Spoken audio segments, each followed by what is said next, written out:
Mi papá me contó esta historia hace muchos años, y la he escuchado muchas veces desde entonces. Según él, es 100% real, y por la forma en que lo cuenta, le creo. Hay una granja en Kentucky, toda demolida excepto por el pozo, llamada la granja McClure. Poco antes de la Gran Depresión, una familia se mudó allí.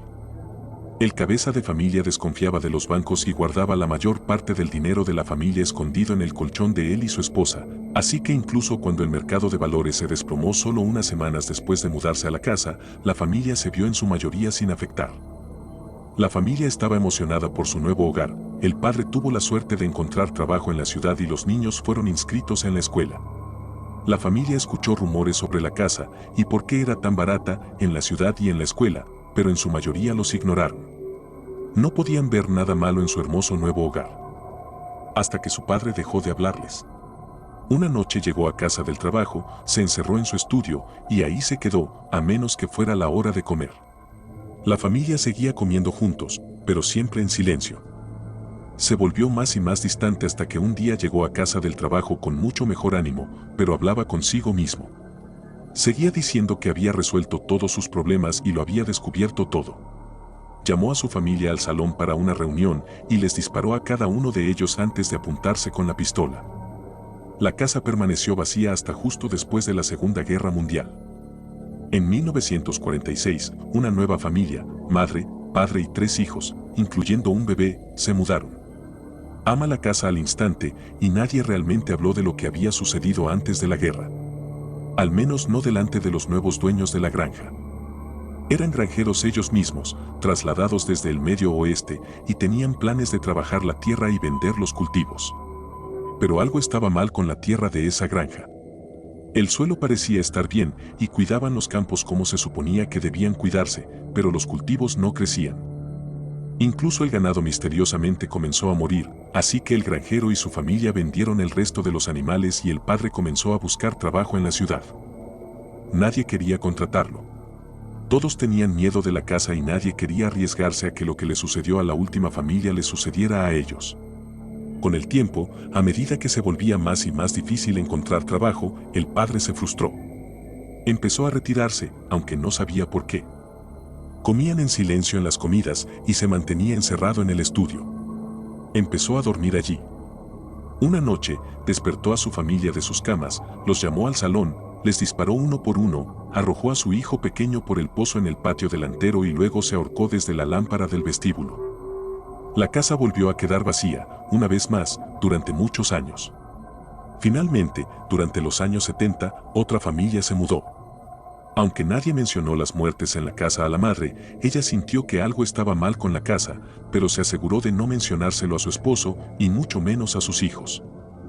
Su esposo era alcohólico, pero nunca violento, y ganaba un buen salario. Sin embargo, desde que se mudaron a la casa, algo en él era extraño. Diferente.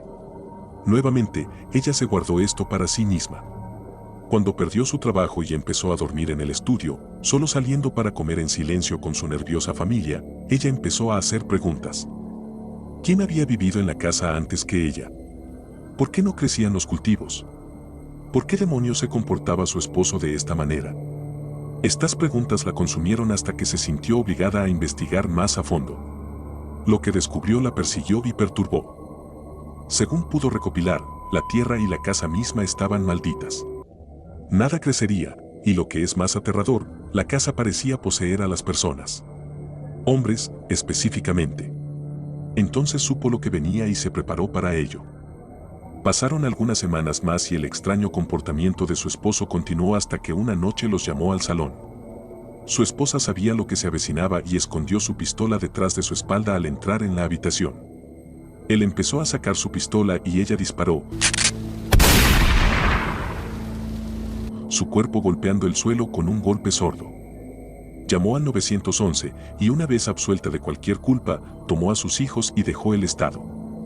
En 1985, mi papá estaba en el último año de la escuela secundaria.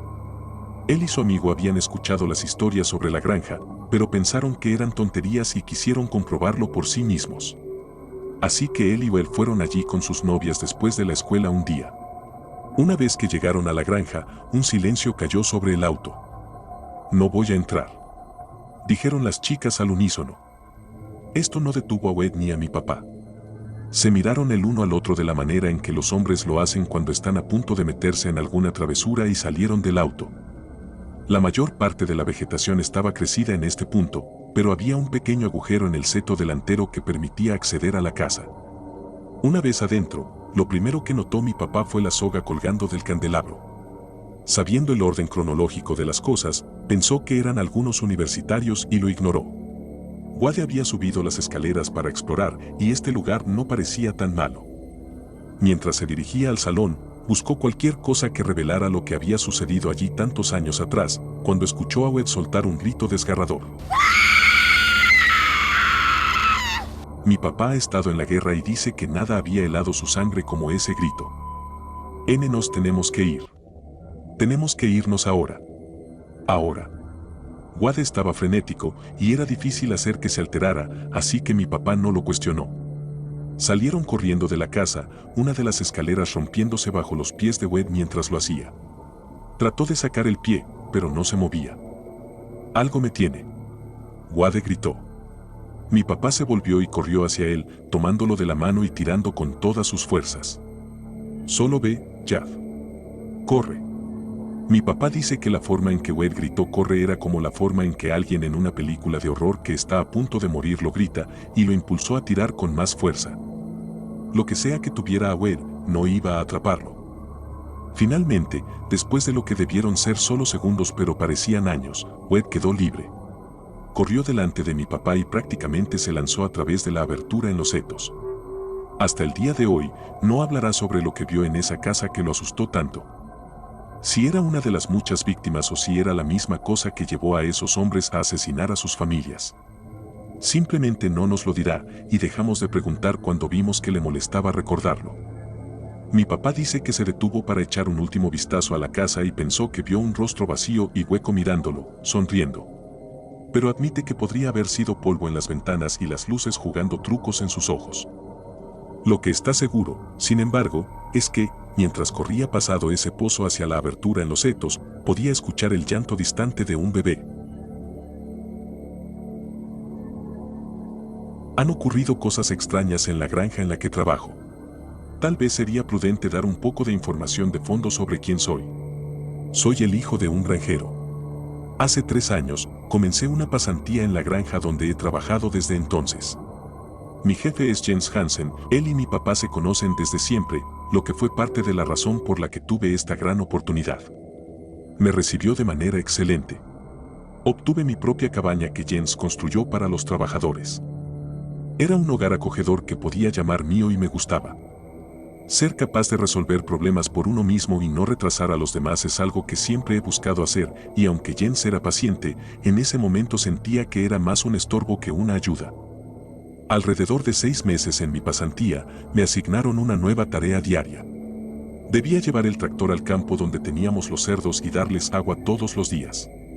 Quizás tenga que explicar qué tipo de granja es esta. La granja tiene cerdos y papas. Las papas son un buen negocio, pero solo pueden prosperar realmente durante los meses de verano. Durante los meses de invierno, nos enfocamos principalmente en la parte de los cerdos. Era finales de noviembre, razón por la cual mi ayuda era necesaria en otro lugar. Uno de los hombres que había estado allí durante unos años, Peter, me estaba ayudando a entender todo el proceso de darles agua a los cerdos. Llenar su cubo y verter algo en el barro, si se había secado. Bastante fácil. Cada cerdo tenía su propio pedazo de tierra donde vivía. Las diferentes tierras estaban separadas por cercas. Los cerdos vivían en casas que mejor podría describir como casetas grandes para perros. Cuando llegamos a una de las últimas casas, Peter detuvo el tractor. Miré en la dirección en la que estaba concentrado y vi una de las casas. Tenía el número habitual en el frente, pero algo más estaba garabateado en el costado. Con lo que parecía tiza, estaba escrito Danher. Esta. Le pregunté a Peter qué significaba eso. Vaciló durante unos segundos y luego comenzó a explicar. Aparentemente, era un fenómeno común en la granja y había sucedido tanto tiempo como Peter podía recordar. Una vez cada 2 semanas aproximadamente, se marcaba una casa y el cerdo dentro de esta casa debía ser liberado en el bosque. Me quedé atónito. ¿Qué significa? Le pregunté. No lo sé, pero Jens se lo toma muy en serio. ¿Él es quien lo escribió?, pregunté. Peter no respondió. Saltó del tractor y fue a la casa. El cerdo estaba afuera esperando en su cubo de agua. Levantó la cerca lo suficiente para que el cerdo pudiera pasar. Lo guió en dirección a la entrada del campo y luego hacia el bosque junto al campo. El cerdo corrió ansiosamente hacia el bosque y desapareció. Pasó junto a mí de regreso al tractor y cuando me pasó, me miró con una expresión preocupante. No me preocuparía demasiado si fuera tú. Esto es solo una de esas cosas que deben hacerse. No pienses en ello y no preguntes al respecto. ¿Qué pasa si no liberas al cerdo? No lo sé, no quiero saberlo. Encogió los hombros. Los siguientes meses transcurrieron sin problemas. Conducía el tractor al campo y daba agua a los cerdos. Cuando veía una casa marcada, liberaba al cerdo, lavaba la marca y le daba un nuevo número. Sin hacer preguntas. Como a menudo sucede con la rutina, comencé a verlo como parte del trabajo y, lo suficientemente pronto, ver una casa marcada me causaba más una sensación de fastidio que un qué, por qué, cuándo. Ojalá hubiera tomado esto más en serio. A lo largo de los meses, intenté encontrar una explicación lógica sobre por qué liberaríamos un cerdo aleatorio cada pocas semanas. ¿Había alguna ventaja particular en esto? ¿Era un trato entre los cazadores locales y los granjeros para tener una experiencia de caza más interesante? ¿Era alguna táctica de evasión de impuestos? Debe haber sido algo bastante serio porque ninguno de los otros trabajadores parecía querer hablar al respecto. Concluí que era un problema de sobrepoblación y liberar un cerdo era la forma más fácil de aliviar algo de presión en el negocio. En este día en particular, hacía un frío extremo afuera. Los cubos de agua en el campo se habían congelado y necesitaban ser llenados nuevamente. Ya había estado allí por la mañana, pero tuve que volver por la tarde para asegurarme de que no se hubiera vuelto a congelar. Cuando llegué a la última casa, literalmente me quedé mirando con la boca abierta. Estaba marcada. Acababa de estar allí por la mañana y no había pasado nada fuera de lo común. Yo era el único que había estado en el campo ese día. No podía haber sido Jens ni ninguno de los trabajadores. Me acerqué a la casa y miré adentro. Era el número 48. La que quedó embarazada debido a un macho estúpido que había estado de humor y por eso corrió por la cerca. Acababa de dar a luz a 12 lechones saludables hace un par de noches. No pude hacerlo. Debe ser alguna especie de broma, me dije a mí mismo. Algunos niños jugando trucos para que liberemos más cerdos de los que tenemos que liberar y dejar que 12 pequeños lechones se congelen hasta morir. Deben haberse colado durante el día. No hay otra explicación. Llené el cubo y eché un poco de agua extra en el hoyo de barro para más tarde. Lavé la marca y dejé el número sin cambios. Luego me dirigí a casa. Sentado en mi asiento, sintiéndome bien por haber salvado a la feliz familia de cerdos de un desastre, algo llamó de repente mi atención. Miré en el espejo retrovisor y vi algo parado en el borde del bosque mirándome fijamente. Se destacaba claramente del blanco de la nieve que rodeaba los arbustos. Alto y peludo, como un oso, pero más delgado y de pie sobre dos patas. Debe haber estado apoyado en un árbol o algo así. Apenas lo noté antes de que se diera vuelta y caminara hacia el bosque. Estaba confundido, ya que los osos nunca habían sido comunes en nuestra área, y menos aún en el periodo invernal. Esa noche tuve sueños horribles. Escuchaba gruñidos y un sonido distintivo de rasguños provenientes justo afuera de la cabaña. Me despertaba lentamente, pero tan pronto como abría los ojos y volvía en sí, todo se detenía. A la mañana siguiente, desayuné con los demás trabajadores. Jens se nos unió, como solía hacerlo, eligiendo a sus trabajadores dedicados en lugar de a su esposa de vez en cuando. Hablamos de todo, desde mujeres hasta deportes, y nos reímos mucho. Oye Jens, no sabía que había osos en estos bosques, aún me reía ligeramente de la broma anterior que Peter había dicho sobre algún político que Jens despreciaba. Jens se puso blanco como una sábana. ¿Qué acabas de decir? Todos se quedaron en silencio. Ayer noté a un oso parado cerca del bosque. Parecía que estaba muriéndose de hambre. Todos me estaban mirando ahora. Miradas de horror y preocupación me atravesaron, y juro que nunca he estado más confundido en mi vida. Jens de repente se puso de pie y salió corriendo afuera. Miré a los demás trabajadores, pero todos simplemente se quedaron allí, mirándome. Me levanté y salí corriendo afuera. Jens estaba parado frente a mi cabaña, simplemente mirando. Me acerqué a él y justo antes de que pudiera decir una palabra, vi algo. Era una especie de escritura en la puerta principal. Parecía estar escrita con tiza. Den Her, decía.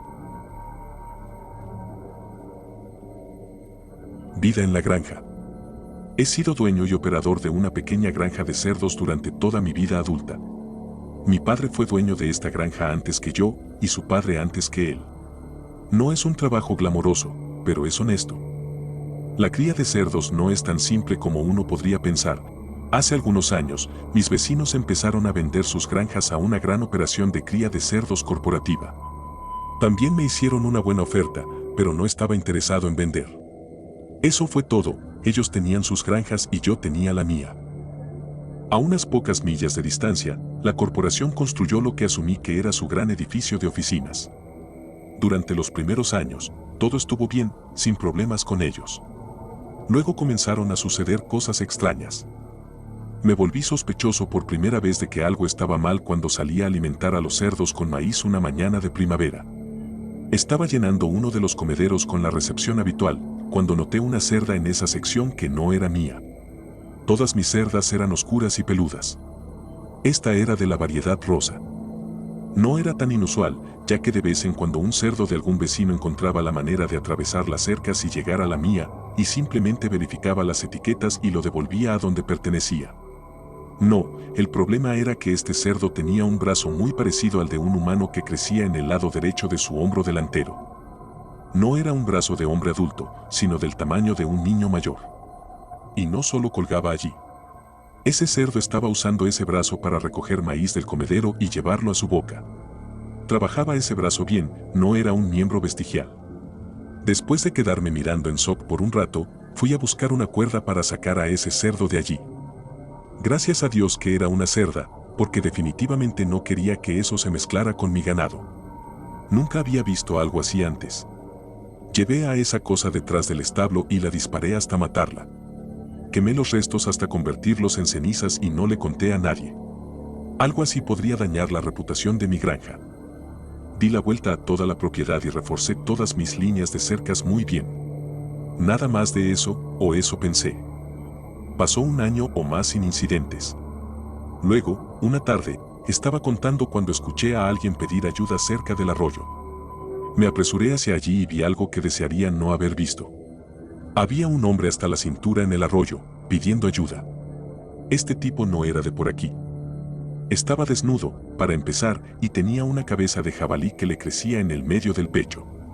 Tan pronto como me vio, la cabeza del hombre se volvió toda floja y la cabeza de jabalí parecía despertar y comenzar a cacarear.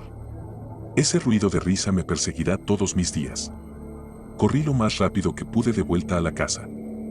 Esa cosa me perseguía todo el camino, simplemente haciendo esa risa horrible y lanzándome piedras. Llegué a la casa y cerré la puerta rápidamente. Con manos temblorosas llamé al sheriff. No dije lo que realmente estaba allí, pero dije que había algún lunático desnudo en mi propiedad y que si no llegaban rápido, lo iba a disparar yo mismo. Las cosas se calmaron por un tiempo. Luego escuché un gran ruido sordo desde la sala de estar. Agarré la escopeta de calibre 12 y me acerqué sigilosamente a la esquina. Al principio no vi nada, pero luego otro golpe. Venía de la chimenea. Esta cosa estaba en mi techo arrancando ladrillos de la chimenea y lanzándolos al fuego. Había dejado de reír y había empezado a pedir ayuda de nuevo. Solo gritaba pidiendo ayuda por la chimenea y lanzando ladrillos. Me acerqué y metí la escopeta por la chimenea y disparé directo hacia arriba. Escuché que se revolvía por allá arriba, luego oí que saltaba al suelo y corría. Una vez que el sheriff llegó, unas buenas 2 horas después, describí todo lo que sucedió, excluyendo la parte de que la cabeza de un cerdo le crecía en el pecho a ese tipo. El sheriff dijo que probablemente eran algunos de esos chicos que han estado fumando tabaco raro nuevamente y que llamara si volvía. Le agradecí por su tiempo y se fue. Al día siguiente, había una rubia en mi puerta preguntando qué exactamente había visto. Le dije lo mismo que le dije al sheriff. Parecía dudosa de mi relato y preguntó qué había visto realmente. Así que le conté la verdad. Extrañamente, no parecía demasiado afectada por mi historia y quería que firmara algunos documentos jurando que nunca le contaría a nadie más lo que sucedió. Me escribió un cheque que podría haber comprado toda esta granja 2 veces. Me dio su tarjeta para que la llamara si algo más sucedía. Así que ahora me he diversificado de la agricultura. Ahora crío cerdos y no veo cosas.